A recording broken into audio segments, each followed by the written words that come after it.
I am Ashley Jalifka, and this is my husband, David Jalifka.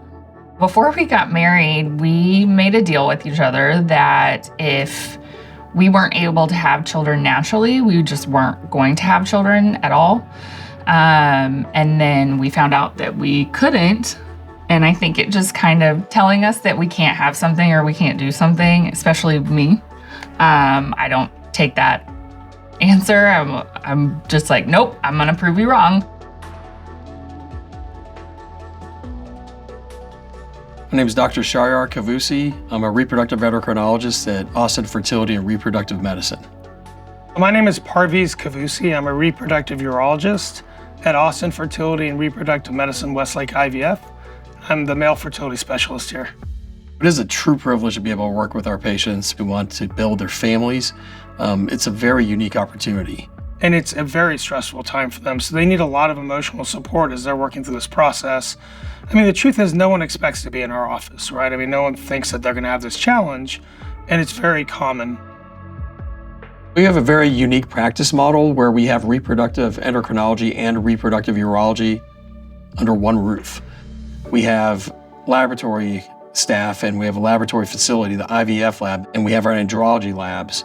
And our embryologists, our andrologists, we're able to take care of these cases in every possible manner, in the operating room even. This was in an academic setting where we saw this model and we're able to translate into the private practice setting, and we were the first in the United States to be able to do so. That really gives couples a sense of comfort. Going to the same place, they're familiar with the staff that takes care of them clinically, and that puts them at ease. The whole Austin Fertility and Reproductive Medicine team, they were just wonderful to work with and prayed with us and cried with us, and just made us feel like family. It was a little tricky, but of course we were doing it together and we were like, we're in this together. Like, we'll just keep going down this road, and wherever it leads us, that's where we're gonna end up. The fact is that the male factor has been really ignored for a very long time, and the burden of fertility has really fallen on the female side. That's where the onus has been for years and years. But the truth is, about 60% of couples that have trouble conceiving, there's a male factor involvement. With more science, more research, and more understanding of male infertility, we really understand how that's incorporated for an infertile couple, and it's given us a lot more options to help those couples conceive in ways that are fit for them individually. We do see some cases that are simpler than others in terms of medical management or surgical management or a mix thereof. There are some cases that are much more complex. They're more difficult and more challenging.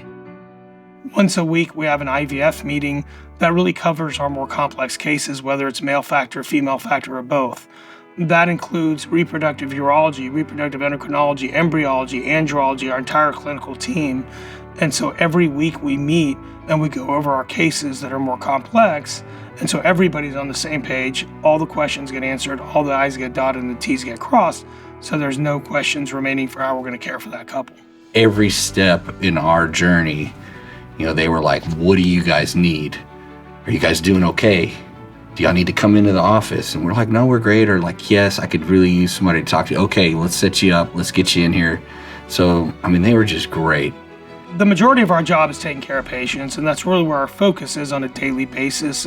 But along with that, we also recognize there are still great deals of gaps in knowledge in infertility on the male and female side. So although we're in private practice, we dedicate a lot of our own time to research, whether that's basic science or clinical, and we continue to try to learn to advance the field. It's a privilege to be able to help these couples. When something works in this field, when we get a live birth for a patient or a couple, it is the most amazing feeling. It's awesome to be able to see them achieve their dreams. We have two boys, Jax, short for Jackson, and Jace is our second. He is going to be 5 months old. Guys that I've known for years. We used to drink beer and whiskey together, and now we're standing around talking about Bluey, and I'm loving every minute of it.